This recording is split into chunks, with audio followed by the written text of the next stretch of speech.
Alana Jaylo. Rick Hammond. We just got back from the post office. It went very well. It did. It's around 10:40 now. It's a Saturday. Yep. The one closest to you doesn't open until 10, so I felt we did good. Oh, we did great. And we got back just in time before it really started to rain. And it didn't rain, but it felt like it was going to. And you said it looked like it, right? Yes. Yeah. And we found a couple puddles along the way, which indicates to me that it probably rained last night and I just wasn't paying too much attention to it. That's okay. Yes. It's okay. It's what rubber boots are for. Oh my goodness, that's not what I wore, babes. Well, then you gotta get yourself some Wolverine boots. Maybe I do, Jaylo. Yes, you do. But pretty soon it's going to be summer. I can't wait. Well, we pretty much are in the swing of spring now, so I think that things are going to start to... I love it because then you get to smell the flowers and there's different colors and it's blooming. Things are blooming. My birthday's coming up soon. This is about the start of my favorite time of year. Yes. Yeah, So mine too. I'm excited, babes. Summer is one of my favorite times of the year, absolutely. Plus, I did something when you were in the shower. Uh-oh. I'm not talking about with myself. Oh my goodness. I wasn't even thinking about that. I took a artistic step forward. What did you do? I bought a mixer. Ooh. Because I already have some old microphones. And this way I can get better sound when I'm on Clubhouse. Plus, I will be able to record from the mixer. That's awesome. Well, I'll be able to record using a different piece of of technology that I already have that I could plug into the mixer along with my iPad. So that'll give me the ability to do podcasts as long as I say that I'm recording ahead of time. Yes. I went into a room. I'm starting to talk about Clubhouse a lot on this. It's okay. But I think it was Thursday afternoon, and they were talking about podcasting. Mm-hmm. So I raised my hand to ask a question, and I basically wondered, do you think that Clubhouse is going to start to crack down on recording? Mm-hmm. And the answer I got is, as long as you say in your room title that you're recording and just check in with people once in a while and tell them, this will be used for a future podcast and it's not going to be that big of an issue. Plus, the person I was talking to said that he's heard, and he's in the tech world, that Clubhouse eventually is going to add a feature that'll just allow you to record podcasts from them. Wow. But we don't have that yet. Okay. And the mixer will allow me to do other things too. Very cool. So, like, if I wanted to do my next album at home, it's not going to be the highest sound quality, but it's something. Yeah. Or if we wanted to do this over the phone, we could maybe do it, instead of calling into free conference call, which is great. It is great. But I noticed that their sound quality on the recordings isn't that good. Interesting. What do you think when you listen back to ours? To me, when I've heard it through my DOT, right? Yeah. It actually surprisingly sounded clear, but I think it could sound a lot clearer. I do too. It sounded clear, but it wasn't clear like how we're talking right now, right? When you're actually hearing our voices, and there's no static in the background. But I'm wondering if we record a phone call. Yeah. Without them, if it'll just sound better. Plus, I'll have the mic too, so I can do some adjusting on my sound. Yeah. That won't help you too much, but as long as I'm heard good, it'll allow me to say some cool stuff. I'll be able to drown you out. Oh, thanks. Yes. Well. So maybe next week we'll do a test with that. You mean just like a regular phone call? Yeah, and test me recording it and see if it comes out good. And if it does, then in a week or two, there'll be 5 episodes. So that'll be something. People will get an extra dose of us.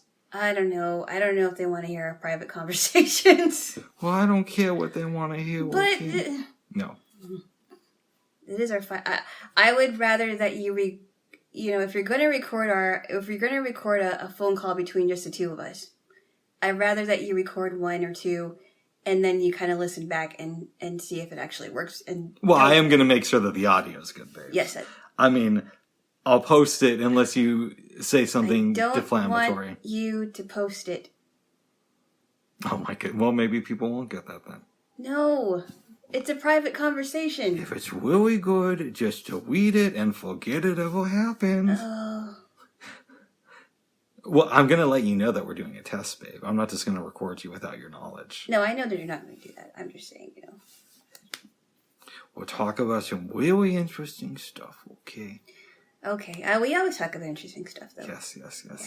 But usually when we're not recording, we say a lot more names and get specific on who we're actually talking about.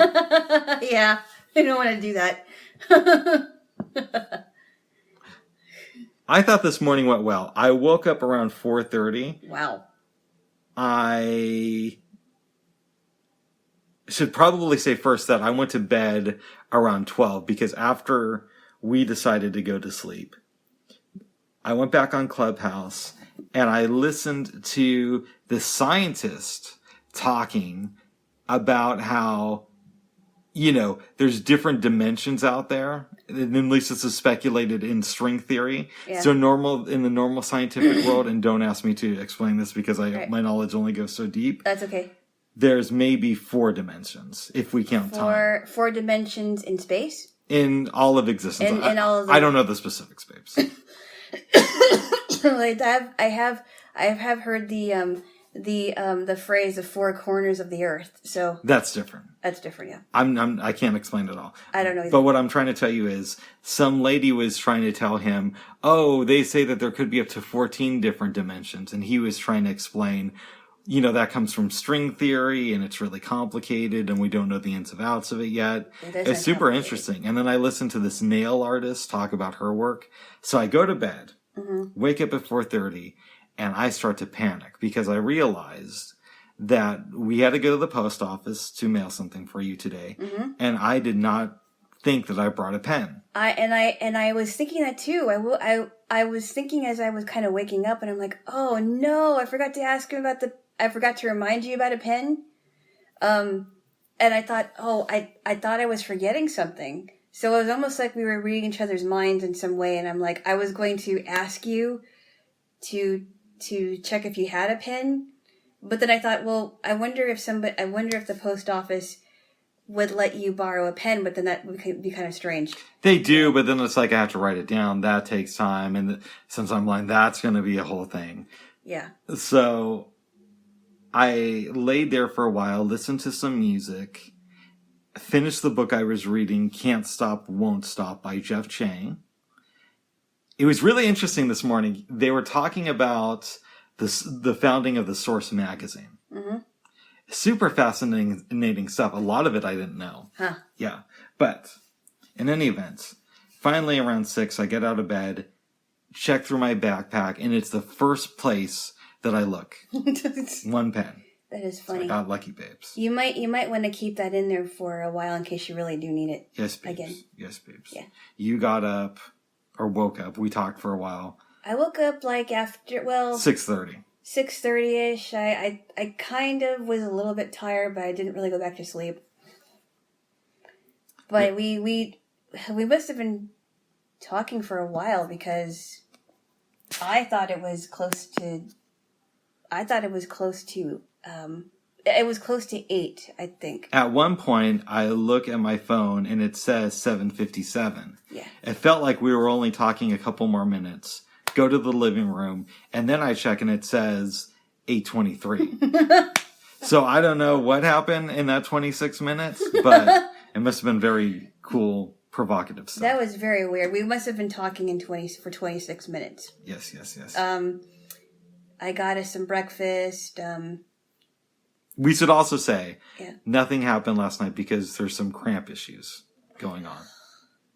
That might be leading. I really don't want to talk about this. This is really personal. Okay. This is girl stuff. Do you want you to cover your ears and I talk about it? No. Oh. No, you don't have my permission. Okay. This is girl stuff, okay? I don't think anybody needs to hear that, especially the guys who listen to this thing. I usually won't do anything more than kissing if I know that a woman is about to start. But I could have sworn that happened 2 weeks ago. But no, it didn't. No, we already talked about it. No, it didn't. Okay. I could have sworn it did. Bubs, I know these things. I'm a woman. I wonder if there's like some weird thing going on with me with time, because there's a thing this morning and then there's that. don't know. I don't know. Or maybe just things are starting to go into each other more because the pandemic's been going on for so long. Things are overlapping, right? Yeah. Mm-hmm. Well, and then, sometimes your sleep might be affected because of because we just went through daylight savings time. Last weekend, actually. I know that, but I could have sworn you had your period 2 weeks ago. Enough. Okay. No, that wasn't 2 weeks ago. Can we please drop the subject? Yes. So we're not getting frisky this weekend, but next weekend. Oh my goodness. Anyway. Stop it. Got out of bed. You prepared some muffins for us. I did. Well, they were store-bought, but they were really good. Oh. I wish they were the big kinds from Costco, because I love their chocolate muffins. They're huge. They're very good. But I don't eat chocolate muffins very often. And I just thought it would be yummy. So, that's what we had. I'm happy, babes. Yeah, as I am too. Oh, good. Yes. I'm not going to make the joke that just came into my mind. Please do not. I would never do that, babes. For fear that you may put your foot in your mouth again. Oh, I don't mind. It shows that I'm good at yoga. We took showers separately and did our thing. Alana, last night we had taco salad. How was that experience for you? That was really, really easy. I was surprised how easy it was, because I didn't have a lot of experience working with cilantro, and I thought we were going to use lettuce, which I'm glad we didn't, because I've had a lot of salads with lettuce in it, and lettuce is okay, but I thought the cilantro was a really good touch. Let's back off. Yes. Back up a second. Yes. It's a mix. Some people put lettuce in their taco salad, others don't. I typically lean on the side of not doing it. I like it. I don't mind with or without it, but I like the cilantro with it instead. Hold on. While I usually replace kale with lettuce, it doesn't really go that well in Mexican food. Are you talking about with lettuce? You've replaced lettuce with kale? No, I replace... Yes. You know what I mean, babes. Yes, I know what you mean. Yes. Stop trying to throw me off there, babes. Oh.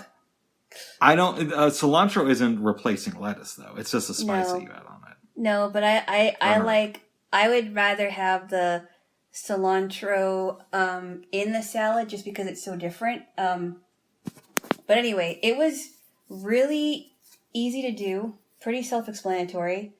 The salsa that we put on there, mixed with the sour cream, the cheese, avocado, and a tomato, was really good.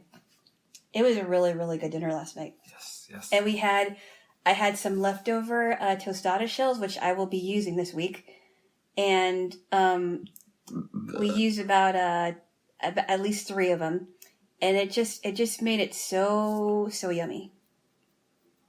Really good stuff, babes. You know that next time we make taco salad, here's an idea. Tell me. We should put some Doritos in there. Yeah, it's not really a salad at that point. It would taste good, though. Well, I don't understand why it wouldn't taste good if we, because we I'm not saying it wouldn't taste good.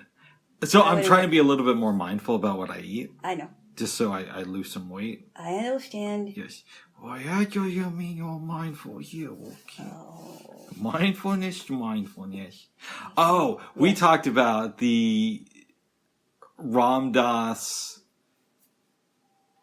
and Timothy Leary relationship this morning. Their friendship. Oh yeah, that sounds pretty bad. I mean, very dysfunctional. I recommended that you read Acid Dreams and the Harvard Psychedelic Club, which I did pretty much back to back in early 2017.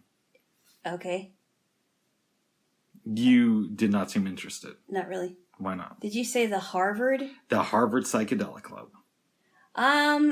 Well, I have very strong opinions on psychedelics and drugs in general, and I really don't think I want to read about somebody's power trip or psychedelic trips. But Jaylo, don't you believe that it's a good idea to question your own theories on life once in a while? Well, if I feel the need to, but I don't think I need to read something that I'm just not interested in it. Oh. It's just not my thing. All right. Would you at least respect that? I respect that, but I do think that it's a good idea once in a while to expand your worldview. Mm-hmm. Yes. But we feel different. We okay? Yes, we do. Yes, peoples. Moving on. Moving on. Moving on. Moving on. Oh my goodness. Last night, Mm-hmm. you wanted to watch some Studio Ghibli films. Yeah. And we started with Spirited Away. Yeah, that was... I am wondering... Yes. I believe you should give the overview of this film. I will try. Because you enjoyed it a lot. I did enjoy it a lot. There was some funny things, but there was... The plot... The plot was very confusing, though. So I'm going to be jumping around, and I don't think I'm going to get everything right. We should say that I heard that this movie received an Oscar nomination, I believe, for Best Foreign Language Film. I may have that wrong, but that's what I heard. Okay. And after seeing this film, I question why that is. Yeah, I think you have to understand it before it's nominated. Okay, so I will try to... I'm not going to give, like, the entire thing, because there's so much in it. Do it. It starts off with this family. This little girl named Chihiro is with her mother and father, and they're driving to a new place. And she's upset because she's leaving all of her friends. Her father gave her this rose, and it keeps on blowing away. And they're driving, and they see these stones. And I guess supposedly these stones... It's a legend that these little stones on the ground are like, they're supposed to be like spirits in the stones. Am I right? I think. That's possible. So anyway, it's they're driving. It's very, very bumpy. And somehow the car almost crashes, and they park right in front of this building that looks like it's an amusement park. And Chihiro's freaking out, and she's like, "No, we have to go back," because they have to go back to get their stuff moved into their new house. The parents like, "Oh, come on, let's just check and see, and then we'll go back." So they go into the building, and they smell this food, and the parents are like, "Oh, this is delicious. Maybe we should stop and eat." And she's like, "I'm not going. This is really freaking me out. I'm not going." One of the parents, the parents are like, "Oh, no, I think you should come. We should go. We're going to have fun." She's like, "I'm not going." And so she ends up going there because she doesn't know where her parents are going to go. And they're like, "Oh, wow, there's all this food," and they can't find the people who are cooking the food. So they start eating all the food. And she's like, "No, Mom, Dad, don't eat it. Don't eat it." And she's like, the parents are kind of like, "Oh, come on. Let's, what's it going to hurt? We should just eat the food." And she's like, "We're going to get in trouble," which is kind of funny, actually. Mm-hmm. So the kid was telling the parents not to eat the food. And the parents were telling the kid to eat the food. Oh, my goodness. They ate the food.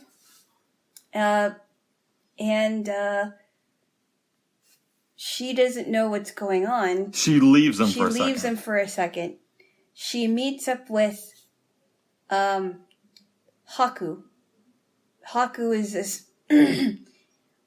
when we see him, is he a spirit, or is he a creature? He has human form. He has human form. Okay, so he is a human when you see him. Yes. And he says, "Okay, look, you gotta get out of here now. And you have to make sure, if you're not going to get out of here, you have to do something because you got to save yourself and your parents." And by this time, she doesn't know what's going on. She goes back to see her parents, and because of the food they ate, they turned into pigs. And Haku says, "Look, if you're going to stay here to save you and your parents, you have to go see Kamaji, the boiler room man. You have to ask him for a job.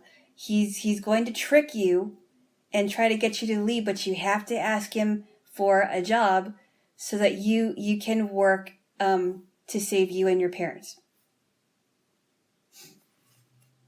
Would you like to add anything?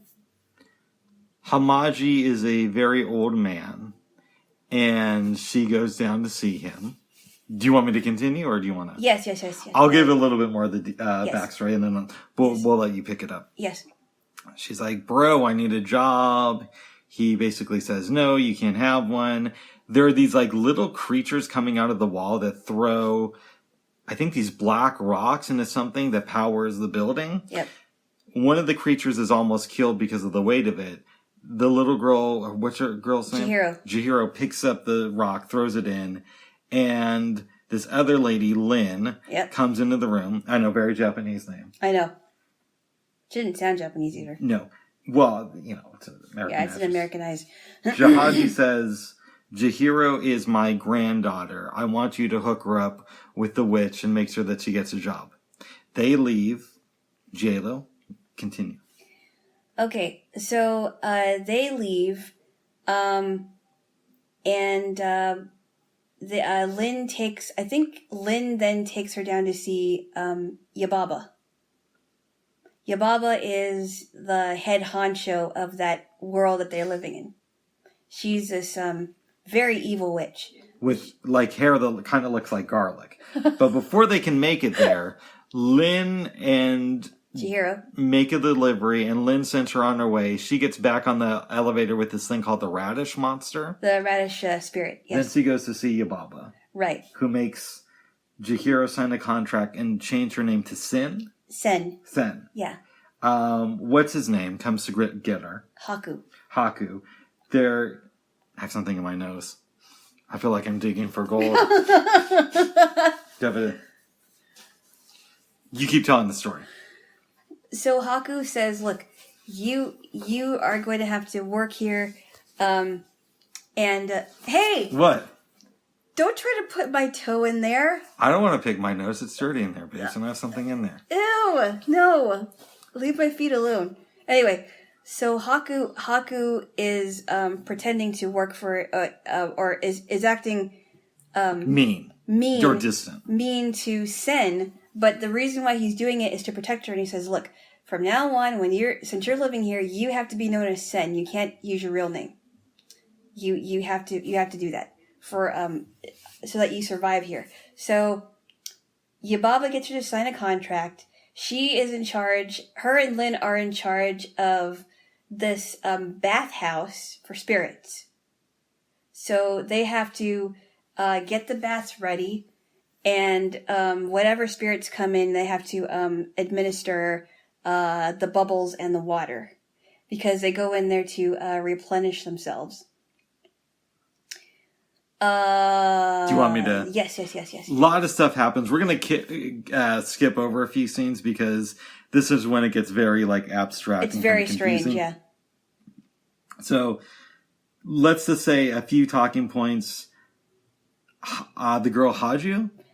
Jaylo. Or Sen. Yeah, Sen or Jaylo makes a lot of money because of one customer. Everybody's thrilled.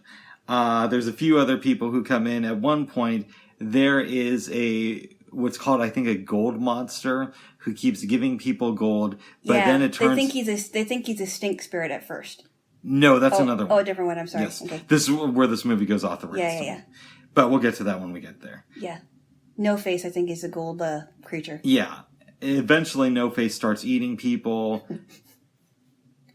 Sin goes away to try to meet with Homegirl's sister. The other one. Zaniba is Yababa's twin sister who doesn't like Yababa much. Correct. Just No funny. Face goes there with Sin and a baby who is now a rat. They get some info, return. Baby gets turned back into a live creature. Let me explain why they go there, just to give some context here. The reason why they go there is because she had to return the magic seal that Haku stole from Zaniba. And when you first see Zaniba, she's very, very mean. And I think it's because the spell on the seal wasn't broken yet. So she gets the seal. She and No Face, the gold monster, and the rat go to Zaniba's place, gives her the seal. The spell has now been broken. Zaniba takes Sen under her wing and says, "Call me Granny." Which is kind of weird. Which is kind of strange, okay? So it turns out that Zaniba's a good witch and Yababa is not so good. They're doing this because she's doing this because she wanted to save her friend Haku because something happens to Haku. I don't really want to give that away. That's fair. Because it's a big part of the movie. Yeah. But fast forward, they go back. Haku is better. She also finds out who Haku really is, what his real name was, and she eventually reunites with her parents, and they go back home, and the parents act as if no time has passed. Even though all this grass is growing around their car. Right. It's like, wow, I can't believe that. Yeah, it's quite interesting. I like this movie, but there's so much confusing stuff in it. Yeah. It kind of pulls my rating down. I'd give it a 6 out of 10. I gave it a 7 because even though it was weird and the plot was confusing, I thought there were some funny things in it. Yeah. I love weird. You know me. You've seen a lot of the stuff I watch. Yes, you do love But weird. One thing I can't tolerate is when I can't put together the plot. Yeah, it's hard. It was really hard. It was going all over the place. I'm like, what? Yeah. What is this thing with the bath and the... Yeah, it was very weird. But, But I would give it a 7 just because I did like the creatures. I did like the characters. I liked how they kind of worked together. The gold monster was kind of funny but weird at the same time. Let's get into the character analysis then, because that could kind of lead us there. Yes. What do the gold monster and the parents teach us about the evils of capitalism? Okay, first off, capitalism I think is different than greed. Greed, I could tell you what I think about what they're saying about greed. Because it's like, give me more, I want more, I want more, I want more. And they're taking, but not giving. And it's at their disposal. It's at their disposal. And they think that, okay, this monster is spouting out money, and what can we do with this money? And the parents is like, ooh, there's so much food, I could eat everything and not share. I think it says a lot about greed, to be honest.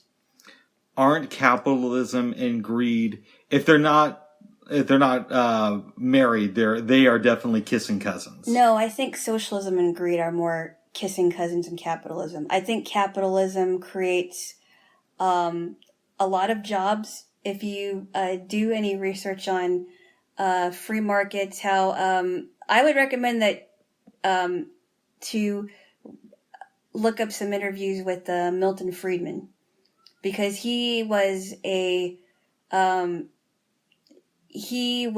good at explaining what real capitalism was. I think that socialism and greed do go hand in hand. No, I do. I really do think so. If you really want to know what that is, I really think that you should look up what Milton Friedman had to say about it, because from what I understand, he really knew how to explain what the free market was. But he was also a talking piece for the establishment, though, too, in a certain way. I still think you should look him up. Oh, they're coming to get Milton Friedman. They're coming to get Rick. But I think unchecked capitalism, it is definitely at least kissing cousins with greed. No, it isn't. And maybe incestual even. No, it isn't. You're no, I completely disagree. Really? Yes, I think that there is a misconception on the far left about what role capitalism plays in how we buy and sell things. Why there are so many different types of product. Why why there are so many choices. I think that that's such a misconception of what capitalism is. Well, a question I could ask you, and we're getting away from the movie, so I don't want to do too much. I really don't want to get into this. I really want to go back to the movie. Doesn't it bother you crazy? Bother you crazy? What am I today, 12? You got me watching these kids movies. You babe. bother me crazy. Yes. Let me try to rephrase that. Doesn't it upset you that the Republican Party is so in favor of socialism when it comes to programs to help the rich? No, I don't think that's what. No, that I have never. No, I don't think so.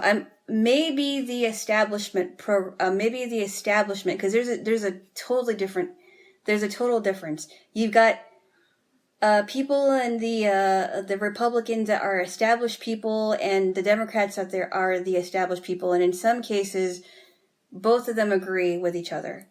But if you're talking about the ones that are thinking outside of the establishment, that have been noticing that the establishment isn't working, then there's a totally different story. But I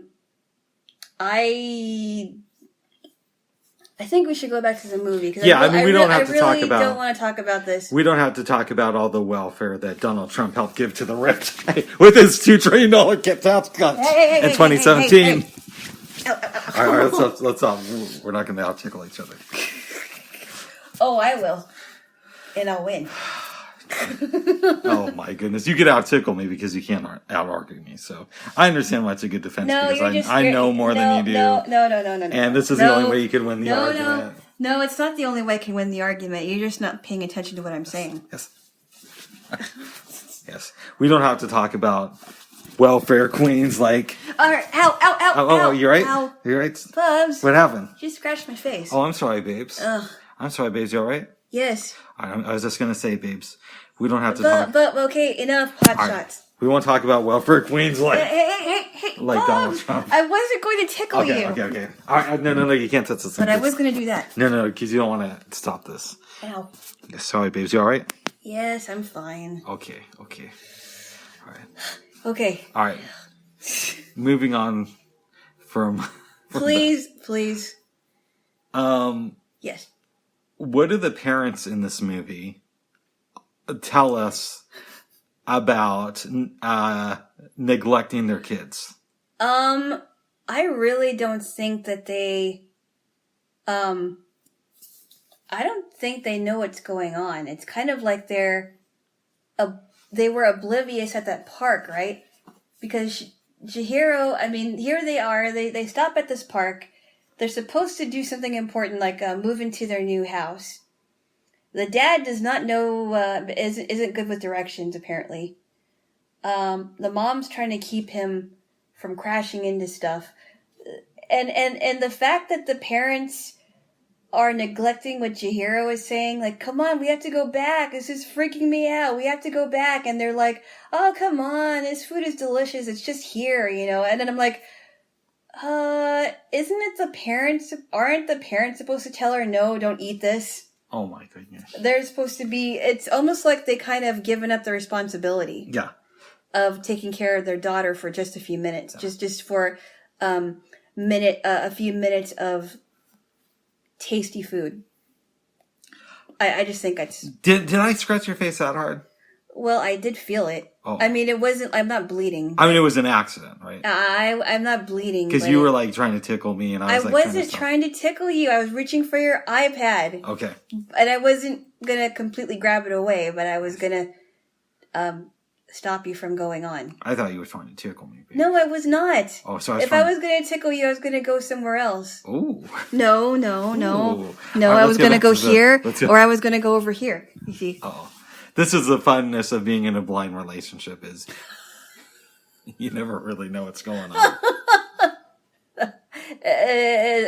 For the time being, you don't know where the person's hands are going. Yeah. That's not fun to me. It's exciting in the dark, I think.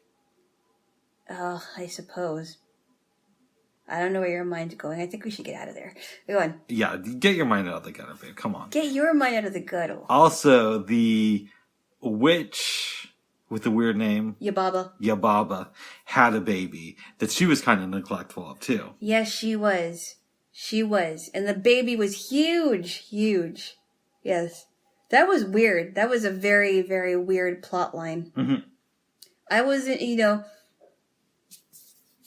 yeah, she just wasn't. And remember, and there was a part where the baby came to life and started talking. That was strange. That was very weird. I don't think the baby should have done that, but it was odd. It was very odd. And the baby was able to grab a hold of Chihiro. Yes.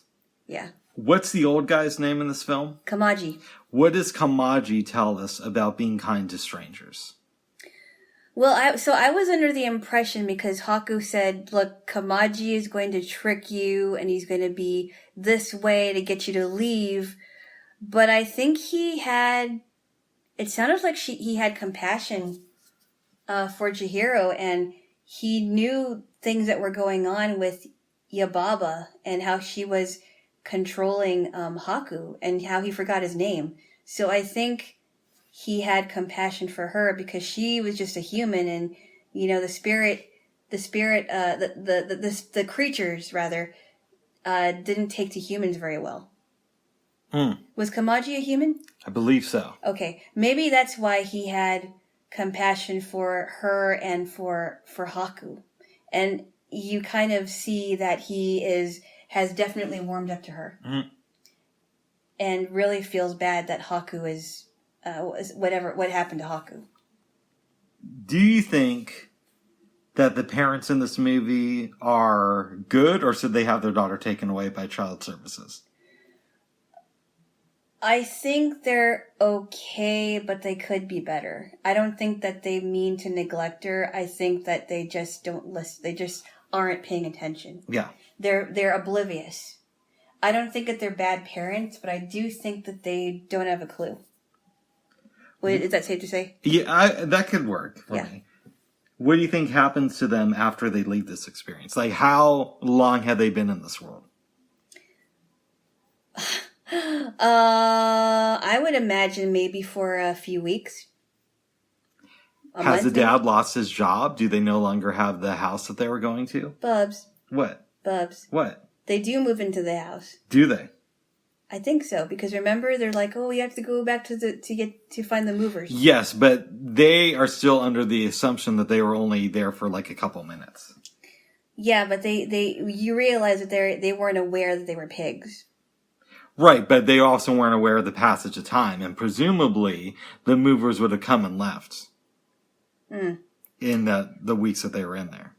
I think, here's how I see it. I think in that world, their time was very different. So in the human world, time is different than in that magical world. I understand you, but they're now back in the human world, and we know that time has passed because of the vegetation that's grown around the car. Yeah, I can't answer that. I mean, we don't know. They're just cartoons. They're just animated creatures. Right, babes, but it's a little bit inconsistent. Bubs, I don't care. Okay. You read into this way too much. Oh my goodness, I'm with feisty Jaylo. Way too much. Can I have a kiss? Why not? Why are you gonna be good? I'm always good. Okay. Come on, give me a kiss. Come over here, Jaylo. Okay. I need a kiss. Okay, Bubba. Okay, babes. Whew. Yeah, you like this film more than I did. It's okay. It would have been better if there was. It's just all over the place. But you are right though. If it were not for, the confusing plot, I would have given it. A 7.5 at least, like a stronger 7. Yeah. But I would say it's a weak 7. I would say it's like a 6, maybe 6.5. I don't even want. I don't think it deserves to be that low. Oh. But it's okay. Do you think that which movie do you think is better? What is it called? Our neighbors, our neighbors, the Yamadas, or this one? Because that one was hard to understand. Since I've had more time to think about it, I would say this film is slightly better than that one. So this movie is probably a 6.5. That movie was a 6. there was a lot of good things in that movie, but there was no plot line that ran through it other than you're watching these people do dumb stuff. Yeah, there was no plot line. Like that, I've said that then, that's a YouTube movie. It's not a sit down and watch it from beginning to end. This, at least, you sit down and watch it from start to finish. Right. You know. Right. It just seemed like a sitcom. Yes. Yeah. After this movie, is there anything else you want to say about it? I would do some research before you watch it. Just because, like maybe watch it and then watch like a review of it. I don't know. The plot was very hard to understand. It really was. And I don't know why they had that extra spirit in there. No. It just didn't make any sense. That's right, Jaylo. Yes. The stink monster. The stink spirit. And when I watch that, I'm like, I'm already sweeping next to a stink Hey. Okay. Hey. I'm not a stink spirit. I was just having fun, babes. Okay. Let me change my position because we're going to talk about another film. I'm going to move this here, Jaylo. Oh, here, you put it next to me then. Oh, it was next to you, but it was like, I put it on you there. Jaylo. Yes, there, Jaylo. All right, let me move. Okay. Boy, gee, it was.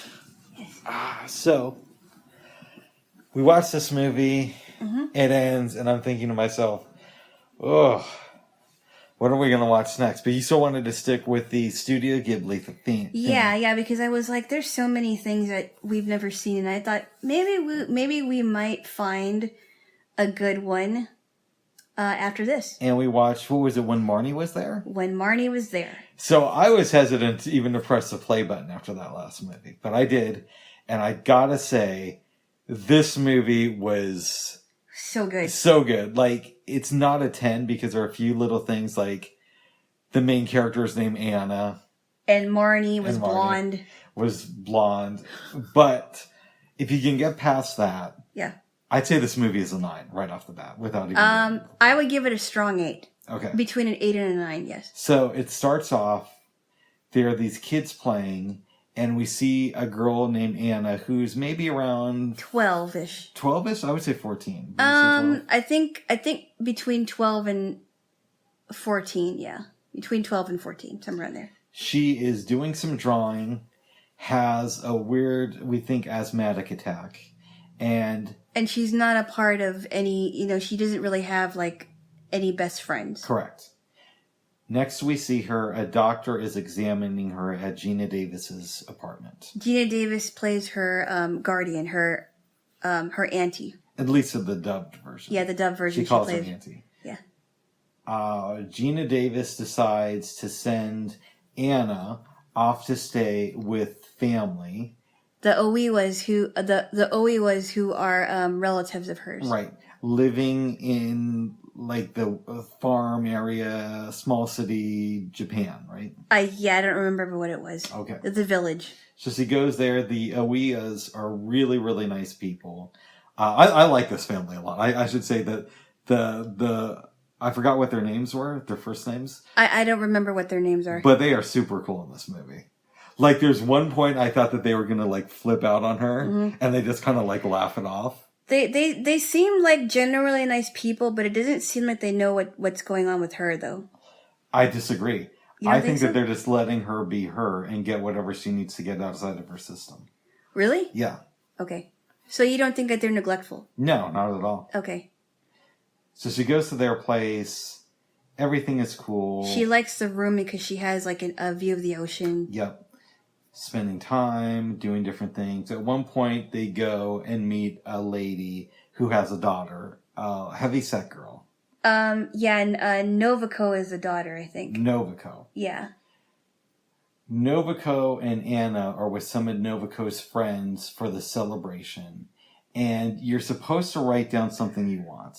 Yeah. I forgot a wish. Yeah, I forgot what Anna wrote down. I wish that I was normal. I had a normal life every day. Novako reads this. Anna freaks out and calls her like a fat pig. Yes. And then she's like, yeah, well, you look just like what you are, right? And so she's trying to insult her, and then she goes, you know what? Why don't we just drop it? And so she takes her card, right? Was it a card? It was a thing that, she takes something. She takes something and she goes, Anna, come back. And you know, she was devastated. Okay, we should say that earlier in the movie, Anna was at the ocean looking at this big mansion. And eventually Really nice mansion, took a boat over there and needed somebody's help to get back. She thought that it was this guy's boat whose name was Mr. Toichi, and he doesn't talk very much. No. He's a man of few words. So that happens after the yelling. Anna goes. She takes the boat and sees a girl named Marnie. They have this discussion. It's really cool. Anna ends up going home. Now, this is a scene where I thought that they were going to unload on Anna. They come back, and the mom of the heavyset girl is saying, she called my daughter a fat pig. Yeah. And Anna's kind of hiding. The mom leaves. And she's like, how dare you? Like, she did no such thing. And it's like, is she here? And Mr. Owie was like, I don't think she's here right now. So the lady leaves. Anna comes in, and Mr. Owie's kind of joking. He's like, did you have to call her? Or a fat pig? Did you have to call her a fat pig? And then the auntie's like, that's a little bit harsh, isn't it? That made me That was kind of funny. Yeah. So, our girl Anna begins spending more time with Marnie. They get closer, they're rowing their boats. Anna eventually sits in Marnie's lap as we hear how many licks will it take. Okay. By Lil' Kim. Go on. That did not happen. No, this is not a Little Kim discussion or song. You like that song though, right? It's all right. It's a pretty good song. Come on. That's okay. Yeah, I do remember it. Do you like that song? Okay. Can we go finish the story? All right, but we are getting back to Lil' Kim. Not right now, but... Yeah, I kind of liked it. It was okay. But you know what other song I like from that period? It's that song, No Matter What People Say. We gotta go. Except when she does the bridge part. I don't like the breakdown. But anyways. I do like that one. We gotta go on, no matter what they say. That's a really good song. Anyways. Anyway, she got in trouble. Go on. They dance. So I'm telling Jaylo, oh, this is cool. This is a nice film about this girl who discovers that she's gay, and it's going to be a nice love story. And that's cool that they would do that in cinema. Hold on, let me say this. The reason why they end up dancing is because Marnie invites her to the mansion where her mother and father are back from one of their trips, and they're giving this huge party. And Anna has all these flowers. Am I right? Something like that. Yeah, and so Anna doesn't know how to dance, and Marnie comes and says, "Can we dance? Can I have this dance?" And they're dancing. Yes. Yeah. It turns out Alana was right. They were not gay. And this is a kids movie. I don't. You can have gay characters in a kids movie. What's wrong with that? Can you just? Can I ask you a quick question? No. Okay. You can ask me in private. Can I ask you at the end of this? No. Let me ask you now. You can ask me in private. Have there ever... In private. Okay, we're in private now. In private. Babes, I'm just curious about something. No. Has a Disney movie ever had a gay character? No. Really? Not in an animated movie, no. They never have had a gay character in an animated movie. No. At least not that I know of. I don't know about how, I know that they're trying to implement something like that, but as far as I know, I haven't seen one in an animated movie. I've always heard that Disney has always been progressive as far as if you work there and you're gay, they were one of the first companies to extend health benefits to gay employees to the partners of gay employees, which I thought was really cool. I'm surprised they haven't done that, but hopefully that'll change. In any event, babes. Yes, and all of society will change too. No, listen, I'm not saying that every character has to be gay, but it would be cool to have like a badass. All I have to say is that just because things are accepted in our society, it doesn't make it right. Go on. Doesn't make it wrong. Go on with the story, please. Doesn't make it wrong. Go on with the story. You're feisty today, babe. Yes, I am. Ooh, feisty Jaylo. I would say spunky. Okay. After the party, Anna doesn't really see much of Marnie. No. She hears that they are doing renovations on the house. And by this time, it's been like a couple of weeks. Okay.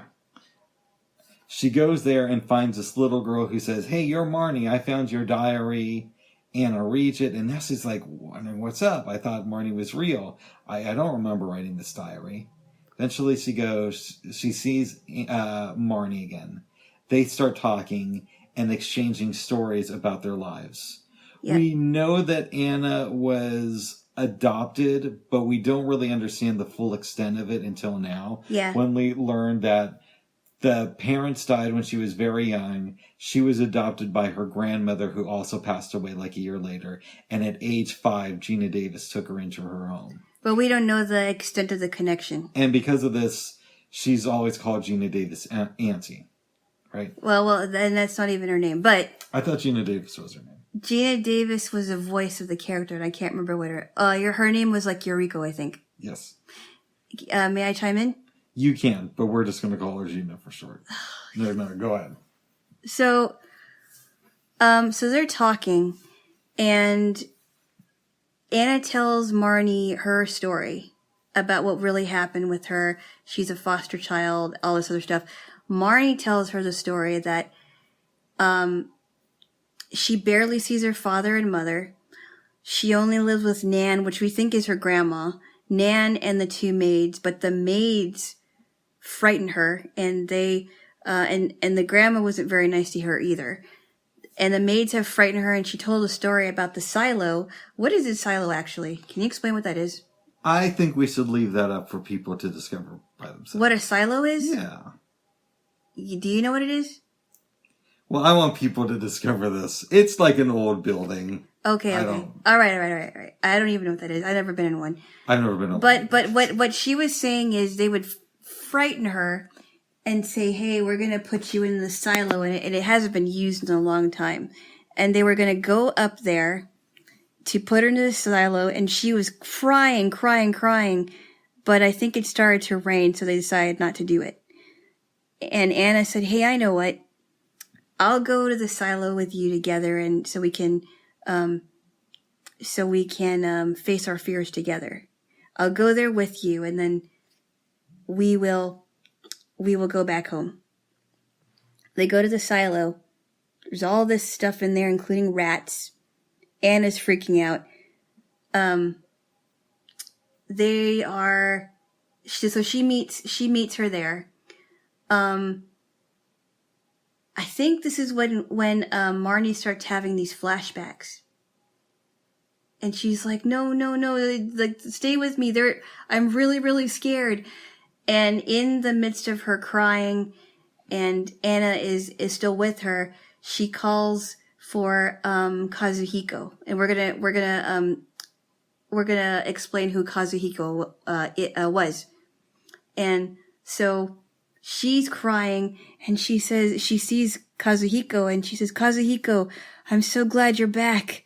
I'm so glad you're back." And he said, "Come on, Marnie, let's go home." Anna falls asleep in the silo, wakes up, and notices that Anna's gone, and she's very, very upset. Notices that Marnie is. I'm sorry, Marnie is gone, and is very, very upset. Go on. Basically, she is friends with the little girl Sayaka, and there was this artist who used to come back down by the beach once in a while. That was a painter that she runs into in the beginning of the movie. Near the movie. Yeah. Yes. And one day, she hears a story. And the story is about a little girl who seemingly had everything. A nice house. Parents who were very rich, but would neglect her by leaving when she needed them the most. That little girl ended up growing up and having a little girl of her own. But the rich girl, who we're going to call Marnie for the sake of this conversation, had mental health problems. So she sent her daughter away after the husband died. Mm-hmm. Daughter comes back, doesn't want to hear any of the moms talk about, And so she runs away and gets married. gets knocked up, pops out of a little kid who we're going to call Anna. Her mom dies. Her and her husband die in an accident. I think it's a car accident. Marnie takes in Anna, dies a year later when Anna's 5 and is put up, and Anna ends up living with Gina Davis. Okay. Eureka. We're going to call Gina Davis Eureka. Gina Davis. Yeah, she does. She does sound like her, yes. And wouldn't all foster kids be so lucky to live with Gina Davis, a.k.a. Eureka? I don't know what she's like. She could be a nice mom. That's not. You barely see her in the movie. Yes. But Anna puts the pieces together and realizes that her time with Marnie has all been in her mind, and it's just her way of releasing the memories of her family. Mm-hmm. One thing that we should have said, when she tells the story about being a foster child, mm-hmm. she explains that one day she's looking through the mail of Gina Davis and finds out that Gina gets money from the state to house this. The parent, her and her husband, I think. I don't think she has a husband. Or maybe she doesn't have a husband. I don't know. No, I don't think she does, babes. Okay. Yes. Okay. Well. Anyway, she finds out that the government has been giving her money, and Anna is upset with this, but never discusses it with Gina. Right. Okay. Fast forward, we're now at the modern day. She puts all these pieces together, and she's like, "Oh man, I understand it now." Gina Davis comes back to Eureka. No, it's just funny. It's just funny how he said it. Thank you. Gina Davis decides to get Anna. Anna apologizes to Novico. Thank you. I would have forgotten her name. And Novico's like, "You better be at this event next summer, girl." The trash, helping out the pickup trash. Yeah. I know you're going to be hanging out with Gina Davis, but the long kiss goodnight wasn't that good. So come back. The long kiss goodnight is actually pretty good. I have never seen it. It's pretty good. Okay. In my opinion. Anyways. Okay. Gina Davis and Anna go down to the beach. They say goodbye to everybody, and they end up leaving. And she promises to come back next summer to see Sayaka and everybody. Yes. And as she's leaving, Anna looks out the window at the old house that Marnie used to live in as a little girl and sees Marnie for a second, and then looks away, looks back, and just sees these curtains blowing in the wind. We forgot to mention something. Remember when she was I think it was in her head. I thought I was supposed to get the review. Hold on, I just forgot something. Go ahead. It's an important part of the movie. But in her head, she sees, I think she's dreaming at this time. She might be dreaming. She's in the water. She sees Marnie. I think she was in the silo, and she goes, "Marnie, how could you leave me? How could you leave me without even, how could you leave me behind like that? How could you do this to me?" And she said, "I'm sorry. I'm so sorry." And she said, I have to leave you now. I hope you can forgive me. I really am sorry. I really hope that you can forgive me, but I really need to say goodbye to you.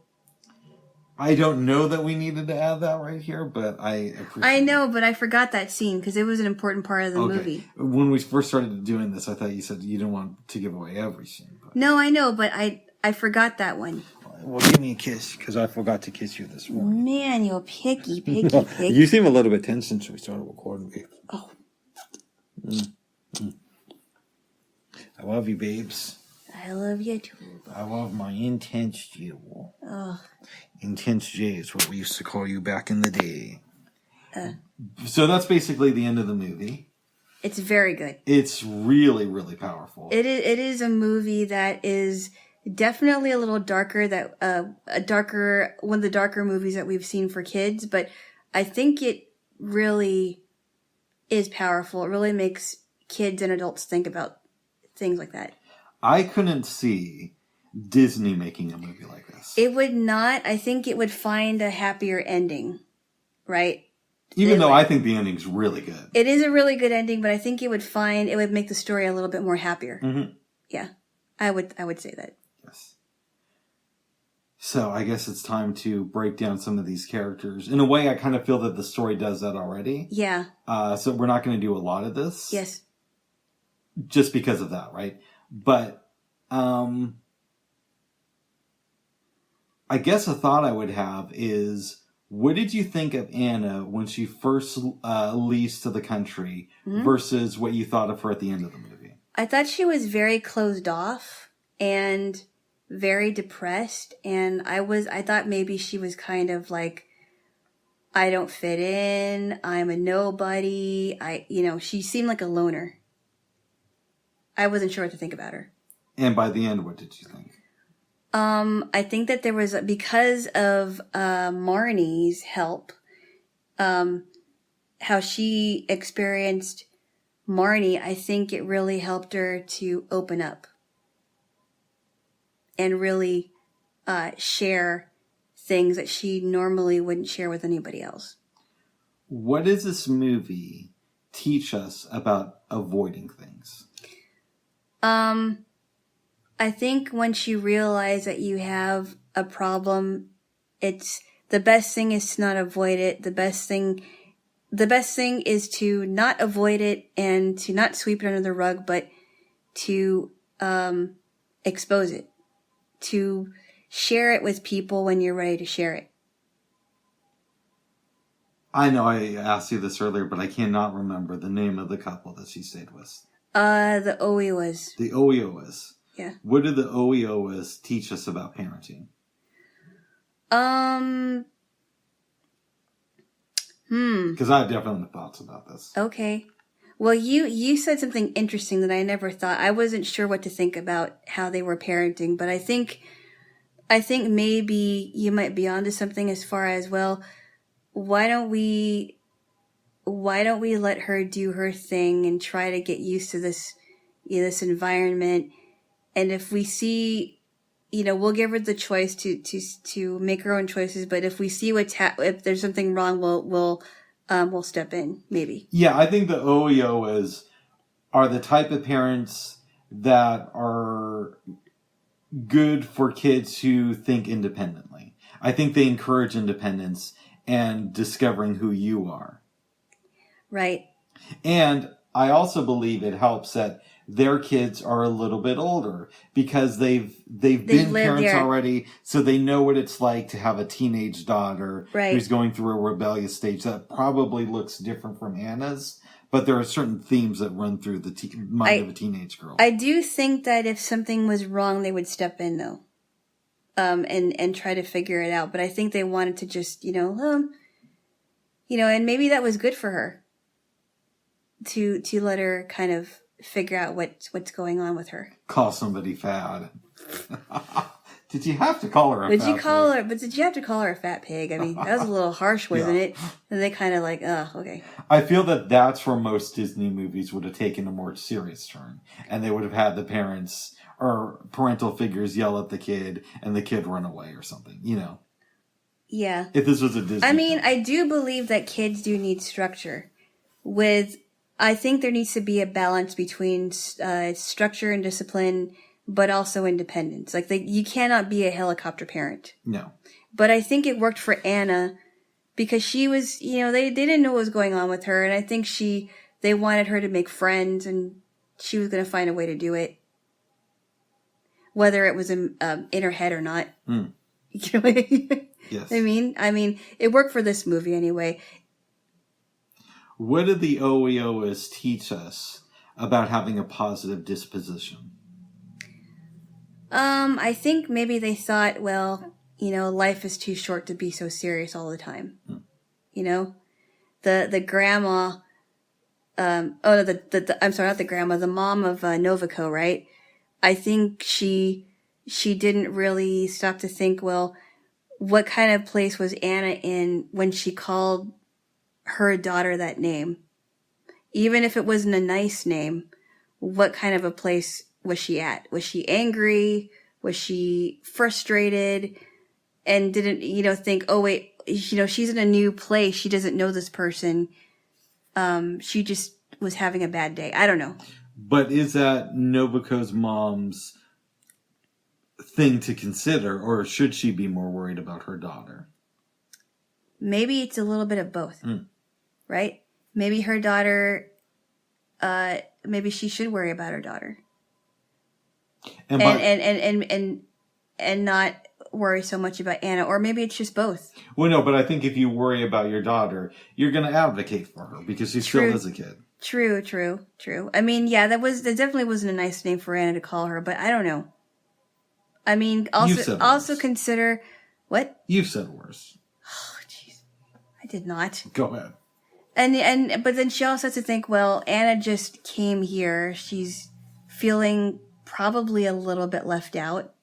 She doesn't know how to fit in. She's kind of trying to find her place in that village. And her best friend right now is Marnie,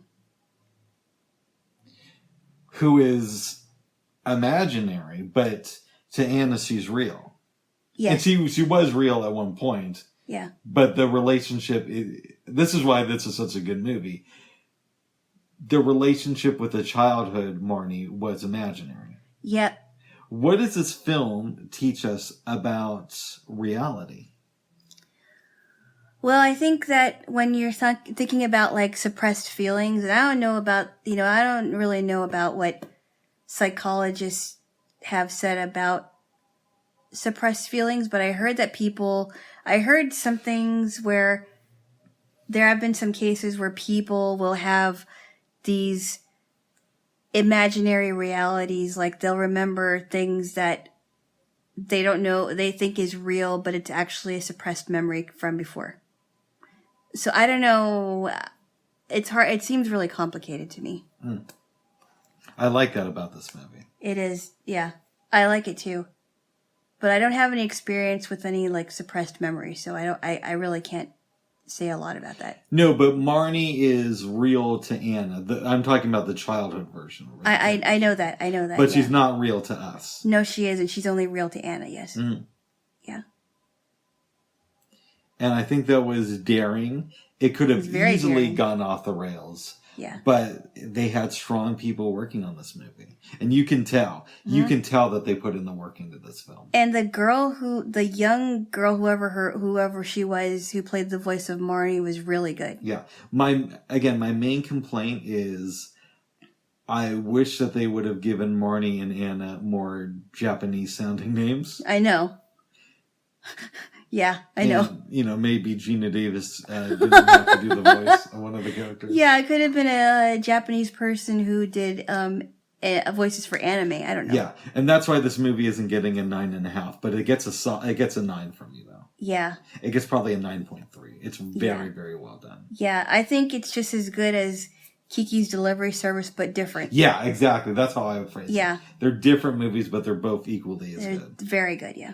A question I would say for you. So I think Kiki's Delivery Service is a film that 5 and up can watch. Absolutely. But I don't really know if I would say the same thing about this movie. In my mind, you could show When Marnie Was Here. When Marnie was there. When Marnie was there. Mm-hmm. You could show this movie When Marnie Was There to maybe a middle schooler. Or I would agree. Yeah, maybe 5th grade. Yeah, I would agree. I would even 6th grade, 7th grade, just because they're going through a lot of challenges right now with things changing and, awkwardness and how they feel about their family and, hormones and what have you. And I think that could really speak to them. You have nieces and nephews. Would you recommend this film to your sister to show to them? Of course. Good. Yeah, I think they're old enough. Yes. My nephew is not old enough. I think it would go over his head. Yeah. Well, yeah, my nephew is 11 now, so I think he would... Just at that age. Just at that age, yeah. Yeah. I think that would be good for them. It really would make them think. It's a powerful movie. It's very powerful, yeah. I mean... And if it wasn't animated, it might be even... I mean, not by me, because I give a movie... No, because I don't mind if a movie's a cartoon if it's done right. Yeah. I think it's narrow thinking to think that if a movie is a specific genre, it can't be the best. It can't be the best, yeah. Form of that genre. But I think if this movie was a live action film, people would have talked about it a lot more. You know what I mean? Yes. Like I would have heard about it, even if it was a foreign language movie. Shall we talk about Sayaka? Go ahead. Well, what do you think she represents? I think, I don't know. I mean, in a way, she represents the child that Anna never got a chance to be, because Sayaka is happy. She wants to make friends with Anna, even though there's an age gap there. She's curious, very curious. And Anna was curious, but I don't get the sense. I think Sayaka's probably around 9 or 10. I thought she was at least 8, but maybe I was wrong. At least 8 would be like a year younger than 9. So no. I mean, you know what I mean. Not younger than 9. Okay. 9 or 10, whatever. That's my thought, that she's 9 or 10. Okay. And I feel that when Anna was around that age, she was more distant and quiet. Yeah. In her head a lot. Right. So I think that's why she's there. It's to bring back that childlike spirit. She's kind of like, in a way, a real life version of the child version of Marnie, right? Because Marnie was fun. Marnie brought something out of Anna. Right. Marnie, even though she was neglected every time she got outside of her house, she taught herself how to be joyful and happy with whatever she had. That's my thought. What I thought was really cool too is when they showed a flashback and the grandma was dancing with the baby.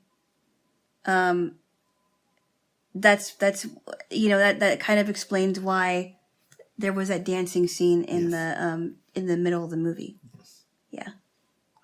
And how Marnie was very kind to Anna when she was alive. I like this movie. It's very good. Well, you thought initially that that Marnie may have been Anna's sister. Did I say that? You did, because you saw what looked like Anna carrying a baby. Oh, that's right. I did see that. And I think that's just something that Anna is going on in her head. But you are correct. I saw like a young Anna carrying something that looked like it had blonde hair. Like but I thought that it's possible. I thought it was possible that Marnie may have been related to her after you saw that picture. Because I remember you saw it and you gasped, and I'm like, what's going on? And you're like, oh, I think Marnie might be, Yeah, this movie, I mean, first I thought they were going to hook up. Then I thought that they were sisters. And then... Well, and then when she said about Anna being her precious secret, I thought there has to be more to this secret. There's got to be more to this secret. I just thought that meant Marnie was closeted. Oh, jeez. I did. I told you that. I know. But you're always thinking about really corrupt stuff. No, there's nothing corrupt with that, babes. Oh, goodness. There's nothing corrupt with that. I think so. I mean, I know, you're of course minded. What? The only thing I can think of as corrupt is I was at band practice once, right? This is years ago. And there are these two brothers in the band practice. So one of the brothers is grabbing something from the other one and kind of touches him and was like, ooh.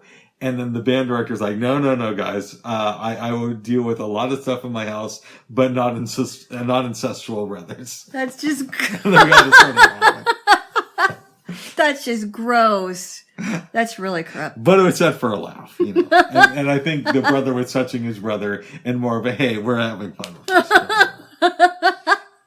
I think I know who you're talking about. Yes. That's pretty much the only time when I think it's wrong to be gay. Uh-huh. But that's just me. I'm a lot more open and believe that people should... I'm a lot more for actual freedoms, but that's just me. Oh, what else, Bubs? I say live and let live. Because I do a lot. That's more like secular humanism, but I digress. What ifs? I digress. You only live once, babes. You gotta have fun. Yeah. What ifs? What ifs? That doesn't equal living, in my opinion. It feels like you've gotten uptight since we started recording, babes. I think I must be in a spunky mood this morning. Oh. Well, it was weird. Am I allowed to talk about what happened when we delivered the envelope? No, not really. It's not that eventful. But we do want to archive this. So... do we have to? We don't have to. Please don't. Okay. It's not that important, really. No, but, you want to look back on this and realize where you were in your life. Let's say it's 20 years from now and you're re-listening to this. It's not that big a deal. Okay. It really isn't. Okay, babe. I just thought it might be something to discuss. But that's okay. Can I tell you? I've never been kissed before. Oh my goodness. You just kissed me like earlier. I don't remember that, babes. Oh, well then I think you should get your memory checked. Oh, what ifs. Babes. Yes.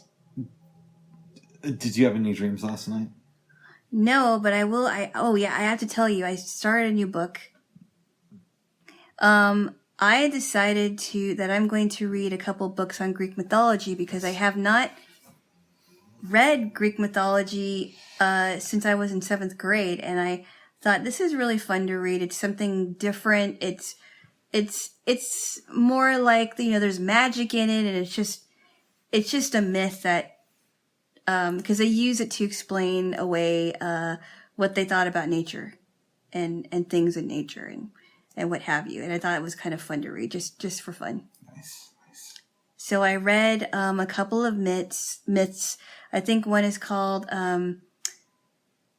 is it called the Sun God and the Golden... I forgot the first one. It's something about a golden chariot. It's about Theatin and Helios. Helios is the sun god. Theatin is his son, and he rides on a golden chariot, and some other things happen to the golden chariot, and he falls to earth. But I'm not going to go into that. And then I read one about the Golden Touch, about King Midas. Yep. It was very good. I've been hearing about that a lot. Everything touched to gold, including anything that touched his lips, turned into gold. So he couldn't eat anything, he couldn't drink anything. Don't make out with this man. You're not going to be able to move your lips. So that was good. And so I think I'm going to be reading the 3rd or 4th one. So I've got 12 myths to read in this book, and the next book I'm reading is called Greek Gods and Heroes. And it talks about 15 myths in there. So it's kind of fun to read those things. I'm curious. Mm-hmm. Would you ever read the Quran, since you don't believe that it's an actual representation of God? I would not. Why not? Well, why should I? Maybe just out of interest, to see what the hype is all about. No, because I've been finding a lot of things about Islam that that just doesn't sit well with me. Yeah, but maybe there's some interesting stories there. And you can read Greek mythology. No, I don't think so. Oh. Sorry. Well, I don't believe in any religion. So. But that's why we're going to be doing Jaylo loves Jesus. Oh, goodness. Yes, babes. I love you, babes. I love you too. Who do you love more, me or Jesus? Jesus. Wow. You could have, hesitated for a second. Well, I mean, I love him more than anybody else. It's not just you. Okay. Who do you love more, your mom or Jesus? Jesus. You love Jesus more than your mom. Well, because you love God first, and then you love everybody else. You love Jesus more than your mom. Yes, of course. That she understands. Okay, She understands. I love him more than my family. Anybody in your family? Yes, because God comes first. Wow, even more than your twin sister. Of course, it's because love of God comes first, and then love of everybody else. So you've got a tough act to follow. Wow, I gotta learn some magic, turn some water into wine here or something. No. You just have to love Jesus, Bubs. Oh. Well, why do you do that if you're still gonna love Jesus more than me? Because Bubs. Okay, let me ask you a question. Oh my goodness. No, here's an interesting one. If I converted to Christianity, yes, would you want me to love Jesus more than I love you? Yes, and I'll tell you why. Wow. I'll tell you why, Bubs. Because when a person loves God, that is going to help them understand how to love other people. You can't love others until you know how to love God first. It doesn't work that way. You can't love others before you love God. It is so. If I was married to you, for example, Go ahead. my love for God would be stronger, and then my love for you would be after that, and then comes family and friends. So just because I love God more than anybody else doesn't mean that they're not important. It just means that my love for God is important, and therefore I understand how to love you because God loved me first, and God loves others as well. So my love for God doesn't. It helps me to love you and other people more. Okay, let me give you a question. I know this would typically be a Jaylo. Can we? Yes. But I'll make this quick because we're about to wrap up. All right. You're on a drowning boat with you, your twin sister, and Jesus. Mm-hmm. Who do you save? You can only save one. Your twin sister or Jesus. Who do you save? I would say let me go. No, but the devil says... Bubs, why would you ask me that question? Because I wanted to know. Why would you ask me that question? I can't answer that question. It's a weird question. Okay. By the way, Jesus doesn't need saving. Oh, really? So you would save your twin sister? Well, no, because Jesus would save the both of us. But what if he's tied up at the moment? Bubs, come on. I don't know.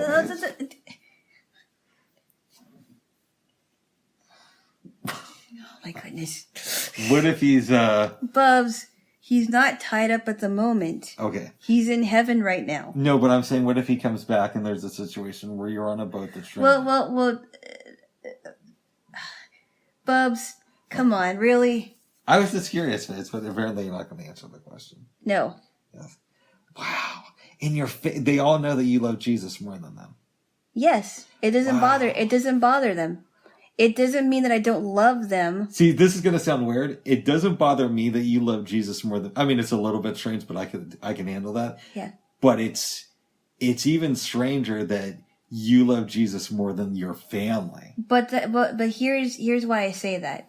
Because it does say in the scriptures, it says if you say that you love me and hate your brother, right? Yeah. Or wait, okay.